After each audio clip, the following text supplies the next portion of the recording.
शासन व्यवस्था बंद नहीं हो, इसके लिए हमारे एक संयुक्त किसान मोर्चा ने 13 महीने आंदोलन चलाया।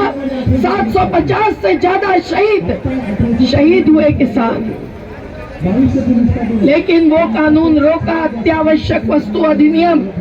लेकिन आज भी सभी श्रमिक साथियों सुनो कि किसान और मजदूरों के मुद्दे एक तरीके क्यों हैं, कैसे हैं? किसानों ने भी वो कानून अगर नहीं पलटा होता तो आज नीति आयोग के 2016 के निर्णय के आधार पर पूरे महाराष्ट्र में ही नहीं देश भर राशन के बदले पैसा चला जाता अकाउंट में। और क्या वो महिला के हाथ में आता? वो शराब की दुकान पर चला जाता। हम चाहते हैं क्या? नहीं। लेकिन महाराष्ट्र ने घोषणा कर दी कि हम 14 जिले से शुरुआत करेंगे। तो समझिए कि हमारे अन्नदाताओं का संघर्ष और हम अन्न खाताओं का संघर्ष, हम सब एक हैं। इसलिए किसान श्रमिक एकता जिंदाबाद, जिंदाबाद जिंदाबाद। और साथियों, हम देख रहे हैं कि ऊंचे ऊंचे महल बन गए, लेकिन कौन बनाता महल? निर्माण मजदूर। आज 2008 में जिस कानून बनाने के लिए हमने जंग छेड़ा था, दिन रात भिड़े थे, उस कानून के तहत केवल श्रम कार्ड बन रहा है। वो भी इतने सालों के बाद। जब तक वो ऑस्कर फर्नांडिस थे, ऐसे मंत्री मैंने नहीं देखे थे, वो चले भी गए। कितनी दुखद बात है कि आज जो ऊंचे ऊंचे महल बनाते हैं वो सब श्रमिक हैं, वो सब निर्माण मजदूर हैं, लेकिन वो सब गरीब बस्तियों में रहते हैं। रहने के लिए मजबूर होते हुए भी आज ये मुंबई का ही उदाहरण ले लो, दिल्ली का उदाहरण ले लो, हर जगह पर बस्तियों को उजाड़ना, आवास का अधिकार भी भोजन के अधिकार के साथ नकारना, ये एक साजिश है इस पूरी व्यवस्था की। इनकी गीधों की नजर है जमीन पर। वो घर नहीं चाहते गरीब का लेने, वो चाहते हैं कि जमीन उसके नीचे की जो मिट्टी नहीं सोना बन गई है वो लेकर वो कमाई करे। तो इस कमाई को उजागर करने वाली सच्चाई आज संयुक्त किसान मोर्चा और श्रमिक संगठनों की एकता जैसी एकजुटता ही देश भर फैलाएगी और सच्चाई क्या है ये जनता के ध्यान में लाएगी। आज हम देख रहे हैं कि 3 कानून तो किसानों ने वापस करवाए, लेकिन उस समय भी जो आश्वासन दिया था कि हर फसल का सही दाम देंगे, स्वामीनाथन भी चले गए। लेकिन अभी तक मोदी जी ने जो लिखित आश्वासन दिया था 9 दिसंबर को, तब हम लोग वहां से उठे, लेकिन उसका भी पालन नहीं किया। तो ये जो धोखाधड़ी है वो क्या मंजूर है? नहीं। तो हम हमारा हक मानते,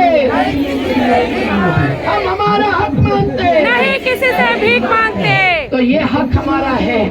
और किसानों का, क्योंकि ये सही हमें भाव, सही न्यूनतम समर्थन मूल्य नहीं मिल रहा है, जबकि हर कारखाने की चीज 100 गुना दाम लेती है और इतना मुनाफा कमाते हैं। लेकिन आप देखो, बम्बई के बाजार में पपीता 60 रुपया और 80 रुपया बेचा जाता है, और वहाँ किसानों से 6 रुपये में खरीदते हैं। हमारे आदिवासियों से 5 रुपए में सीताफल लेते हैं सतपुड़ा की पहाड़ियों से, और यहाँ बेचते हैं 40 रुपये में।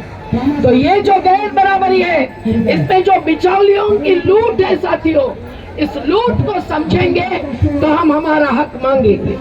अभी जब कहा गया कि 26,000 रुपया आंगनबाड़ी वर्कर को मिलना चाहिए, तो मैंने देखा कुछ महिलाएं थोड़ी सी हंस रही थी। उनको लगता होगा कि अरे 26,000 कौन देने वाला है, कैसे मिलने वाला है। लेकिन सुनिए, आज ये करोड़पतियों ने लॉकडाउन में भी 6 गुना संपदा बढ़ाई है, और यहाँ लाखों लोग बेरोजगार हुए हैं। एक साल में 1.5 लाख से ज्यादा श्रमिकों ने आत्महत्या की है, और रोज किसान 50 से ज्यादा आत्महत्या करते हैं। ये आत्महत्या नहीं है, ये व्यवस्था ने की हुई हत्या है, जिसका हमने धिक्कार करना चाहिए। क्योंकि संविधान अमर रहे हम कहते हैं, संविधान दिवस सब मनाते हैं, संविधान पर हाथ रखकर राजनेता शपथ लेकर फिर भाग जाते हैं 5 साल के लिए। लेकिन संविधान की प्रास्ताविका पढ़िए, उसमें पहला मुद्दा है समता और न्याय का। तो हमें न्याय चाहिए, अन्याय नहीं। हमें न्याय चाहिए, अन्याय नहीं। हमें न्याय चाहिए, अन्याय नहीं। समता का मुद्दा है। अगर समता लानी है तो हर मुद्दे में समता होनी चाहिए। आज शिक्षा हो, स्वास्थ्य हो, हर क्षेत्र में एक वायरस ऐसा घुसा है जो कोरोना से भी डेंजर है। उस वायरस का नाम है निजीकरण, उस वायरस का नाम है कंपनीकरण। ये कंपनियों की घुसपैठ करोड़ों की कमाई करने की साजिश है, और उस करोड़ों की कमाई में किसका है गठजोड़, किसका है हाथ मिलाप? राजनेताओं का होता है, तभी उनको आशीर्वाद मिलता है। अदानी तुम आगे बढ़ो, हम पीछे रह जाएंगे, पर हमें मंजूर नहीं है। पूंजीपतियों की जागीर नहीं, ये देश हमारा है। पूंजीपतियों की जागीर नहीं, ये देश हमारा है। लेकिन देखिए देश कैसा चलाया जा रहा है। उनके पैसे से चुनाव लड़े जाते हैं, इसलिए बजट में कुछ भी हो, कानून में कुछ भी हो, कई सुप्रीम कोर्ट के आदेशों में कुछ भी हो, ये कानून भी 3 मिनट में संसद में बदल रहे हैं। पर मैं मानती हूँ ये है सच्ची जन संसद। ये जन संसद में जो निर्णय होगा वही देश में बदलाव लाएगा। संसद में कोई बोलने का अधिकार नहीं है, कहीं अवकाश नहीं है। कोई बोलेगा तो उसको बाहर किया जाता है, न केवल राहुल गांधी को, सभी को। और ये हम लोगों को समझकर हमारी जन संसद की ताकत, हमारा प्रतिनिधित्व आगे बढ़ाने के लिए मैं बस 2-3 उदाहरण आपको देती हूँ। कैसे ये रोजगार खत्म कर रहे हैं, कंपनियों की मनमानी, लेबर लॉज, श्रमिकों के कानून वापस लेकर क्या ये 4 कॉर्पोरेट कानून लाना चाहते हैं? क्या कंपनियों को बढ़ावा देने वाले, यूनियंस को खत्म करने वाले, महिलाओं को रात को भी काम में लगवाने वाले, ओवर टाइम नहीं देने वाले, कारखाने में अगर अपघात हुआ तो जो 105 की सूची ILO में लगी थी उसके बदले केवल 29-30 अपघात और बीमारियां रहने वाले, ये सब कानूनों में इनको संगठित शक्ति को, श्रमिकों की खत्म करना है। तो आप समझ लीजिए कि आज तक ये 4 कमजोर कानून लाने की हिम्मत नहीं हुई है, पर निर्णय हो चुका है मोदी सरकार का। और वो आने के पहले ही हमारे ठेका मजदूर आज यहाँ बैठे हैं। इन सब लोगों को 20 साल 25 साल काम करने के बाद कल्याण की हो, ठाणे की हो, मुंबई के हो, महानगर पालिका कायम नौकरी तो नहीं देती है, लेकिन साथ साथ तनख्वाह भी ठेकेदारों के द्वारा सही नहीं देती है। ये जो 4 कानून आएंगे वो तो हायर और फायर करेंगे, मतलब कभी भी ले लो, कभी भी बाहर कर दो, क्योंकि ये कंपनियों की साजिश है। हम बिरला के सामने लड़ रहे हैं, पहले हम टाटा बिरला के ही नाम से गीत गाते थे, आज अदानी अंबानी के नाम से भी गाना पड़ता है।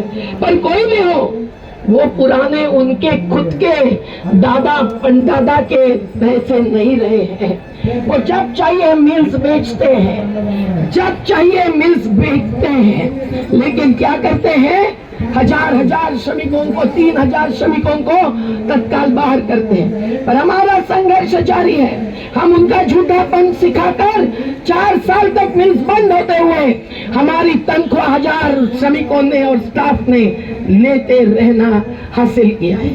पर अभी फिर से उन्होंने दूसरी बार बिक्री की है। आप सोचिए, टेक्सटाइल मिल्स, कपड़ा बुनने वाली मिल्स, क्या उसको मार्केट नहीं मिलेगा? ये कहते हैं हमें अमेरिका में भी मार्केट रुका हुआ है। लॉकडाउन में जो 480 करोड़ कमाते हैं, उसके पहले 780 करोड़ हर साल कमाते हैं। वो कहते हैं हमारे पास पैसे नहीं है, हम मिल नहीं चला सकते, तो हमें दे दो। हमने कहा, उन्होंने कहा हम आप दे दो, लेकिन उन्होंने हमको धोखा दिया। तो आज भी हम कोर्ट में खड़े हैं। तो साथियों, ये समझ लीजिए